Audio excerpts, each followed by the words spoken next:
10 জনের দল নিয়ে আর্জেন্টিনাকে নাকানি চুবানি খাইয়েছে সুইজারল্যান্ড। প্রায় 1 ঘন্টার সময় আর্জেন্টিনা খেলেছে 10 জনের বিপক্ষে, তবুও গোল পেয়েছে 113তম মিনিটে।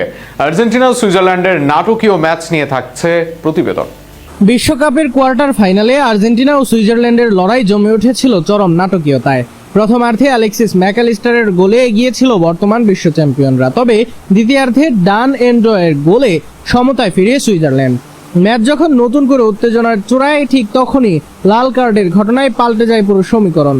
72 মিনিটে ব্রিল এমবোলো মাঠ ছাড়ায় শেষ প্রায় 20 মিনিট 10 জনের দল নিয়েই খেলতে হয় সুইচদের।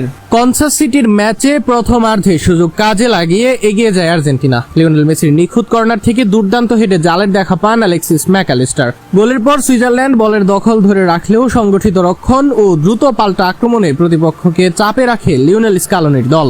বিরতির পর ম্যাচের গতি আরও বেড়ে যায়। 50তম মিনিটে মেসির দারুণ থ্রু পাসে ডান প্রান্ত দিয়ে উঠে আসেন নাহুয়েল মলিনা, তবে বক্সে ঢুকে নেয়া তার শট লক্ষ্যভ্রষ্ট হয়। 3 মিনিট পর মেসির কর্নার থেকে আবারও সুযোগ তৈরি হলেও এনজো ফার্নান্দেজের হালকা ছোঁয়া কাজে লাগাতে পারেনি আর্জেন্টিনা। অন্যদিকে গোল শুধে মরিয়া হয়ে ওঠে সুইজারল্যান্ড। 65তম মিনিটে ডান এন্ডয়ের শক্তিশালী হেড অসাধারণ দক্ষতায় ফিরিয়ে দেন এমিলিয়ানো মার্টিনেজ।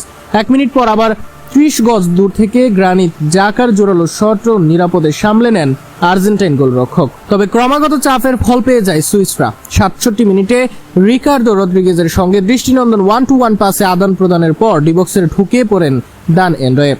এরপর কাছের পোস্ট লক্ষ্য করে নেয়া নিখুঁত শটে মার্টিনেজকে পরাস্ত করে ম্যাচে 1-1 সমতা ফেরান তিনি। গোলের পর ম্যাচে নতুন শক্তি ফিরে পায় সুইজারল্যান্ড, আর কিছুটা চাপে পড়ে যায় আর্জেন্টিনা। সমতা ফেরার পর দুই দলের খেলোয়াড়দের মধ্যে উত্তেজনা আরও বাড়তে থাকে। 69 মিনিটে লিয়ান্দ্রো প্যারাদেস হলুদ কার্ড দেখেন। এর কিছুক্ষণ পরই ঘটে ম্যাচের সবচেয়ে আলোচিত ঘটনা।